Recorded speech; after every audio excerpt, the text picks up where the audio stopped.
Olá, gente, paz seja convosco. Estamos de volta para mais postagens depois de um tempo afastados por motivos pessoais, mas hoje nós estamos vindo com uma responsabilidade um tanto mais pesada, eu diria, porque nosso canal ele é mais prático, voltado talvez para as coisas do dia a dia, o devocional do cristão ou não cristão, temas que são voltados para a área psicológica, enfim.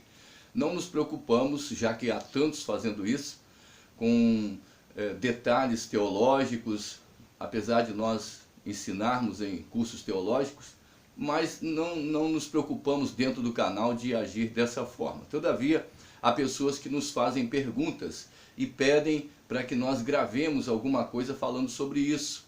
Isso demanda câmera, que no momento não estamos podendo, não temos tempo para isso, para estarmos no estúdio e fazemos isso, né, de uma maneira mais simples. Mas aí vem às vezes as cobranças e isso exige, claro, muitas vezes pesquisa, leitura mais detalhada, para não falarmos alguma coisa que fira o texto sagrado. Mas enfim, aquilo que pelos anos já absorvemos, queremos compartilhar. Queremos também avisar as pessoas que têm contato aí, outras pessoas que se inscreveram, acionarem o sininho, o joinha, né? Lá embaixo está escrito inscrever-se, é só você clicar em cima e você estará inscrito no canal, caso nossas postagens agradem o teu coração e você sinta que tem a necessidade de estar abrindo esses vídeos para ajudar no seu crescimento espiritual, tá bom? Hoje nós estamos com um tema, como eu disse, ele é atípico, porque fora nos falado por um irmão lá do Rio de Janeiro. Ele disse, olha, quando você gravar um próximo vídeo, fale sobre o capítulo 6 de Hebreus. E aí logo me lembrei do porquê que ele pediu, já que há outras pessoas também com essa preocupação sobre a expressão que aparece do versículo 4 em diante. Inclusive, eu tenho anotado aqui exatamente para fazer leitura. Como eu disse, gosto de falar diretamente sem precisar ficar lendo alguma coisa. Gosto de ser bastante prático, já até pelo contato com, né, até no rádio ou em outras gravações, a gente eu sempre fiz sem precisar ficar lendo, eu gosto de ficar mais à vontade. Mas aqui sou obrigado a ler pelo menos uma parte do texto para justificar esse vídeo. O capítulo 6 de Hebreus, do versículo 4, eu vou ler apenas 3 versículos, diz assim: porque é impossível que os que já uma vez foram iluminados e provaram o dom celestial e se fizeram participantes do Espírito Santo e provaram a boa palavra de Deus e as virtudes do século futuro e recaíram, sejam outra vez renovados para arrependimento, pois assim, quanto a eles, de novo crucificaram o Filho de Deus e o expõem à vergonha ou ao vitupério. Então é esse o texto, claro que eu não vou ler todo o capítulo 6, é esse o texto que causa uma certa preocupação em alguns, e estive observando que há tantos comentaristas no YouTube e se dispõem a falar, mas eles começam em lugar nenhum e terminam em nenhum lugar. Eu não sei qual o motivo que eles se preocupam em fazer o comentário, mas não chegam a conclusão alguma a respeito.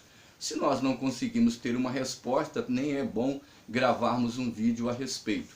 Quero salientar de antemão que o objetivo não é causar polêmica ou entrar em choque com a opinião de A ou B. Apenas vamos dar a definição daquilo que conhecemos a respeito do assunto. Se todos estão acostumados a ler as Escrituras, e começando pelo capítulo 5 de Hebreus, vão perceber que o escritor está falando de uma matéria difícil, que é sobre Melquisedeque, sobre o sacerdócio eterno de Cristo, e ele vai até chegar no final do capítulo 5, ele exorta os crentes, os hebreus, a maturidade, e ele diz que eles eram imaturos. Se você conferir o texto, ele diz que eles precisavam se alimentar de alimento sólido e não o faziam porque eram meninos. Aliás, ele interrompe a narrativa a respeito de Melquisedeque e diz, eu tinha muito que vos dizer, mas de difícil interpretação, e não o posso fazer porque vocês se tornaram tardios em aprender. Em outras palavras, vocês não cresceram espiritualmente, vocês ficaram raquíticos. E aí, ele inicia o capítulo 6, exortando-os a deixar os rudimentos da doutrina, os fundamentos da doutrina, não é abandonar, mas ele exorta-os a crescerem, a serem, quando ele fala perfeitos, ele está falando de maduros, se você olhar, originalmente é isso. Ele está exortando-os ao crescimento espiritual, então saiam dos rudimentos, e aí, ele diz, para eles não lançarem outra vez o fundamento de arrependimento de obras mortas, nesse caso coisas da lei que já haviam se cumprido, que não havia necessidade de outra vez praticarem as figuras como o sábado, como os dias de festas, que eram coisas, figuras, né, sombras dos bens futuros, e haviam se cumprido na pessoa de Cristo. E ele diz, eu não vou lançar fundamentos novamente, começar o passo a passo, explicando para vocês que essas coisas já se cumpriram, eram figuras dos bens futuros. Quer dizer, ele os exorta a não lançar outra vez esse passo a passo, esses fundamentos. As figuras da antiga aliança, é isso que, com relação, por exemplo, à fé salvadora, falar sobre a fé, falando, não, a fé como dom, a fé salvadora, enfim, a fé natural, eles não deixem esses fundamentos, vocês já passaram por isso. Então, saiam daí, deixem de ser crianças, cresçam, avancem para coisas maiores. A exortação é essa. A doutrina dos batismos, essa aí causa polêmica para alguns, para nós não causa, já entendemos que isso está na Escritura. Observe que ele não fala a doutrina do batismo, mas ele fala dos batismos, e aqueles que contrariam vão dizer, há um só batismo. A gente sabe que não. E alguém poderia dizer que só há 2 batismos. Nós conhecemos mais que isso, nós conhecemos 7 tipos de batismos. E aí eu não vou falar isso nesse vídeo, mas apenas para facilitar aqui a nossa compreensão. Ele disse, não vamos lançar de novo o fundamento dos batismos, que seria o batismo de Moisés, que era na nuvem e no mar, o batismo de João, o batismo de arrependimento, o batismo do sofrimento. Você lembra? Jesus disse, podeis ser batizado no batismo que eu sou batizado? O batismo pelos mortos, que Paulo proibiu, disse que o fazem aqueles que batizam pelos mortos, coisa dos mormons. É o batismo proibido. O batismo cristão, em nome do Pai, do Filho e do Espírito Santo. O batismo do Espírito Santo, que é quando se diz que todos bebemos de um mesmo Espírito. É por isso que os que não creem no movimento pentecostal dizem que todos somos batizados com o Espírito Santo. Na verdade não, chamamos isso de o batismo do Espírito Santo. Ele nos regenera e nos introduz, né, no corpo místico de Cristo, que é a igreja. Vamos voltar um bocadinho do batismo cristão, aonde quando a pessoa se converte e é batizada, ele é inserido na igreja local, igreja física, todo mundo vê. Certo? No batismo do Espírito Santo, o camarada nasce de novo e ele é inserido ou mergulhado no corpo de Cristo. Isso é o batismo chamado batismo universal. Logo em seguida vem o batismo com o Espírito Santo. Pois se no batismo anterior o Espírito Santo nos mergulha no corpo de Cristo, no batismo com o Espírito Santo, Jesus nos mergulha no Espírito Santo. Enquanto que um promove vida, que é o batismo feito pelo Espírito Santo, que nos regenera, que nos transforma, no batismo com o Espírito Santo, nós somos qualificados como servos, qualificados como filhos no batismo do Espírito Santo e qualificados como servos no batismo com o Espírito Santo. Então, uma coisa é a vida dentro de nós, a outra coisa é o poder de Deus sobre nós, tá bom? Eu não vou entrar nesses detalhes, talvez se alguém me cobrar isso eu falo em outros vídeos usando textos bíblicos, tá? Como eu disse, não queremos criar polêmica, mas é dessa maneira que nós aprendemos e cremos. Outro fundamento que ele diz, ó, deixe isso e avancem, que é o da ressurreição. E aí tem ressurreição espiritual, que é o novo nascimento, tem a ressurreição temporal, que é aquela do Lázaro, do filho da viúva de Naim, aquela menina lá, filha como se diz, agora foge a memória, do centurião, enfim. Muito bem. Então tem essas ressurreições, tem a ressurreição temporal, é você ressuscita agora e mais tarde vai morrer, de velho, por exemplo. E a ressurreição escatológica, que é aquela ressurreição onde não se morre mais. Aqueles que ressuscitarem na vinda do Senhor nunca mais morrerão. A primeira ressurreição e a segunda ressurreição, que também não vamos entrar em detalhes nessa questão escatológica. Aí o escritor sacro está dizendo, deixem esses fundamentos, ou seja, avancem, cresçam, isso tudo são rudimentos da doutrina, isso aí são fundamentos. Vocês já aprenderam isso quando eram meninos. Aí o que ele vai dizer a seguir? Porque no versículo 6, do versículo 4 ao 6, ele vai falar de apostasia. Ele está dizendo, porque aqueles que já provaram da boa palavra de Deus, aqueles que foram iluminados, que provaram o dom celestial, ou seja, nasceram de novo, tiveram uma experiência com Deus e recaíram, ele diz, é impossível que eles sejam renovados para arrependimento. E aí, os irmãos entram num parafuso quando pensam nisso. Por quê? Seria uma incógnita, seria uma contradição dizer que uma pessoa que comete esse delito de apostasia, como eu vi, né, um escritor aqui, dizer que isso significa o pecado de apostasia, que aí não há salvação. No entanto, isso entra em choque com o que Jesus disse. Jesus disse, todos os pecados dos homens serão perdoados. Aquele, porém, que blasfemar contra o Espírito Santo, esse não tem perdão nem nesse século, nem no vindouro. Quando Jesus fala isso, ele está dizendo que aquela pessoa que é cristã, tá? O não cristão não vai fazer isso nunca, porque ele não conhece. Aquele que conhece a Deus, conhece o Espírito Santo, conhece o dom celestial, viveu o novo nascimento, e ele simplesmente nega o Espírito Santo, ou seja, algo que o Espírito Santo está falando, e ele, mesmo sabendo que é o Espírito Santo, como os fariseus disseram, sabiam que quem estava usando Jesus era o Espírito Santo, e disseram, não, ele expulsa demônio por Beelzebu. Eles conheciam a Deus, e ao falarem isso, eles estavam blasfemando contra o Espírito Santo. Ou alguém que está com muita raiva de Deus e vê o maligno usando alguém e diz assim, isso é coisa do Espírito Santo, falando consciente contra a pessoa do Espírito Santo. E aí isso é blasfêmia contra ele. Blasfemar contra o Espírito Santo é atribuir ao Espírito Santo uma coisa que só o diabo faz, ou atribuir ao diabo uma coisa que só o Espírito Santo... veja só, sem confusão, né? Atribuir ao Espírito Santo uma coisa que só o diabo faz, ou atribuir ao diabo uma coisa que só o Espírito do Senhor faz. Não se pode fazer essa troca. Quando alguém faz isso conscientemente, está blasfemando contra o Espírito Santo. Não é pecando, é blasfemando. Blasfemar é você ultrajar o Espírito e contra a pessoa dele. Então, se você vai contra a pessoa do Espírito Santo, o agente da salvação, porque é ele que convence o homem do pecado, da justiça e do juízo, se você vai contra ele, os outros dois membros da divindade, né, que são três pessoas distintas e uma essência, uma divindade, então o Pai e o Filho, se você faz isso contra o Espírito Santo, que é o único agente da conversão do pecador, e aí abre-se aqui um parâmetro para falar a respeito desses meninos, essas crianças de fraldinha suja, que tornam a batizar os crentes em nome de Jesus, porque acharam lá um texto isolado, onde Pedro diz que todos devem ser batizados em nome de Jesus, e aí abandonam o batismo trino, que é em nome do Pai, do Filho e do Espírito Santo. Esse princípio divino está em toda a Bíblia e é universal. Está na bênção sacerdotal, que é aquela que já conhecemos, de Números capítulo 6, onde diz que o Senhor te abençoe e te guarde, que o Senhor faça resplandecer o seu rosto sobre ti e tenha misericórdia de ti, que o Senhor sobre ti levante o seu rosto e te dê a paz. E depois o batismo apostólico, né, ou a bênção apostólica, e também o batismo, que também são em nome do Pai, do Filho e do Espírito Santo.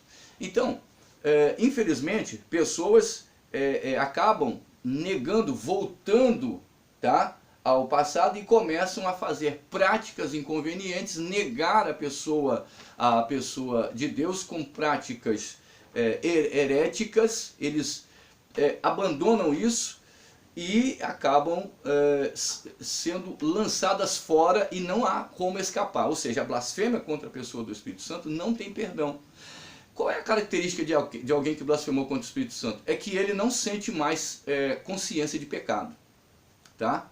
Não tem consciência de pecado. Então, uma vez não tendo consciência de pecado, como ele pode ser salvo? Porque o único que pode fazer isso é o Espírito Santo. Não confundamos como algumas seitas que Espírito Santo e Pai são títulos da pessoa de Jesus. Porque o próprio Jesus disse, orando, uma promessa que fez aos discípulos, quando eu for, rogarei ao Pai, e ele vos dará outro consolador. No grego é allos, quer dizer outra pessoa igual a Jesus, e não a mesma pessoa. Então é uma infantilidade a gente ver pessoas que em público ensinam essas baboseiras, ferindo o texto sagrado. Então, que nós estejamos atentos para esses hereges. Essas pessoas que blasfemam não têm perdão. No entanto, alguém que se rebela, alguém que vai contra a autoridade de Deus, na sua maioria morrem, né? São destruídos, mas muitos se arrependem, como Guilherme Miller, que criou o movimento adventista, mas mais se arrependeu e voltou para a Igreja Batista, certo? Mas aí o que ele ensinou na época está sendo ensinado até hoje, espalhou-se, né? Ellen White e outros deram força ao movimento, está aí o ensino do Adventismo do Sétimo Dia, e com vários fundamentos antibíblicos. Falamos isso em público porque eles também discordam do que nós cremos, e eu estou falando de coisas, inclusive escrevemos um livreto a respeito sobre essa questão se o Adventismo do Sétimo Dia ele é bíblico ou não. Muito bem. Então, o que o escritor está dizendo é o seguinte: não há como alguém negar esse passo a passo, tá? Até chegar a provar das coisas espirituais, ele negar isso, ele rejeitar isso, e depois ele voltar a fazer esse passo a passo para nascer de novo. Isso é impossível. Não há como ele renovar isso. Eles não podem ser renovados nisso. Porque se isso eles não aceitam, se isso eles rejeitaram, como que eles podem ser salvos? Como que eles podem ser renovados? Está entendendo o que o escritor está dizendo? Que a Bíblia interpreta ela mesma. A Bíblia não é uma coisa que, um enigma, tá? Para alguns terem, sei lá, um nível elevadíssimo, e esses vão entender e outros não vão. Não, porque a Bíblia ela foi escrita para todos, senão só os doutores se salvariam. Não, ela é escrita para que você leia e preste atenção no seu contexto. O que o escritor está falando, inclusive, tá? Inclusive, olha aqui que ele começa, parece que é o versículo 6, ele fala assim, ó, porque é impossível. Quando ele usa esse termo porque é impossível, ele está justificando o que ele falou antes. Isso é uma justificativa. Ele, sabe por que eu estou falando isso? É isso que ele está dizendo. Ou seja, não tem como voltar o passo a passo. Não tem como você começar lá daqueles rudimentos, daqueles princípios todos, passo a passo para você receber algo de renovação, porque você já recebeu. Se isso você não aceita, se isso você rejeitou, né, esse passo a passo, então não há como você ser salvo, não há como você ser perdoado, renovado. Isso é impossível. É disso que o escritor está falando, tá? De outra sorte, estaríamos ferindo o texto sagrado em dizer que não há perdão para aqueles que se rebelam ou são hereges. Há perdão, serão perdoados se se arrependerem. É que nós entendemos que um herege, dificilmente ele quer se arrepender, porque ele perdeu o amor pela simplicidade do Evangelho. E aí nós temos vários nomes, como Joseph Smith, nós temos o caso de Charles Russell, o Guilherme Miller, mas que voltou, você vê, o Guilherme Miller voltou, os outros dois não voltaram. E criaram esse movimento, o que eles defendem hoje, os seus seguidores, exatamente por volta aí de 1840, foi mais ou menos nessa época que pelo menos 3 seitas perigosas surgiram. Então, o que ocorre? O herege é aquele que rejeita a simplicidade do Evangelho. E diga-se de passagem, hoje, você e eu temos a tristeza de vermos dentro do santuário homens brincando de falar língua estranha, zombando do Espírito Santo, zombando da operação de Deus, imitando essas coisas de Deus. Por favor, não compartilhe como alguns que aparecem no YouTube brincando, não entre nessa brincadeira porque ela é maligna, ela vai deixar você vazio e você estará entrando no caminho da apostasia. Daqui a um tempo você já não crê em nada. Alguns brincam dizendo o sangue de Jesus tem poder, brincando, e daí vai. Isso é coisa de pervertidos, é coisa de pessoas que não estão vigiando, como no capítulo 1, né, o Salmo de número 1, onde diz que são escarnecedores. Isso é roda de escarnecedores. Então, não caia nesse engano, não aceite isso, creia e confie que tudo que você precisa saber está na Bíblia. Toda dúvida que você tiver, volte para a Bíblia. Toda dificuldade, leia e releia, porque está tudo lá. Ela responde ela interpreta a si mesma, tá bom? O autor da Bíblia é o Espírito Santo e não é o doutor Beltrano, o doutor Ciclano que tem a verdade. A verdade é a Escritura, é a palavra de Deus, tá bom? Confie na palavra do Senhor e cuidado que o maligno quer tirar os crentes da Bíblia para poder ensinar suas heresias, usando homens que outrora viveram com Deus, mas agora não vivem mais, tá bom? Fica aí essa palavra. Qualquer dúvida, perguntas, pode deixar aí para nós, né, na descrição, e nós estaremos, na medida do possível, respondendo. Shalom e Deus vos abençoe.